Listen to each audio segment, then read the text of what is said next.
Peter's mother-in-law. A reading from Matthew 8:14-17. When Jesus came into Peter's house, he saw Peter's mother-in-law lying in bed with a fever. He touched her hand and the fever left her, and she got up and began to wait on him. When evening came, many who were demon-possessed were brought to him. He drove out all the spirits with a word and healed all the sick. This was to fulfill what was spoken through the prophet Isaiah. He took up our infirmities and bore our diseases.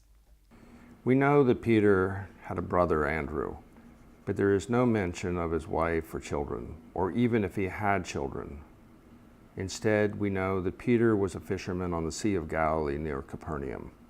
It would be one thing if Peter were a young, unmarried man with no attachments when Jesus called him to leave everything and follow him. But Jesus was attached. He had a business and family, and yet despite these relationships, he put everything aside and began to follow Jesus. This was a profoundly significant decision, and Peter made it almost instantaneously. Leaving his family, friends, and work behind was a costly decision with great uncertainty attached to it. Jesus knows there is a cost to following him, and he does not want us to believe otherwise. Here's what he says to his disciples. Still another said, "I will follow you, Lord, but first let me go back and say goodbye to my family." Jesus replied, "No one who puts his hand to the plow and looks back is fit for service in the kingdom of God."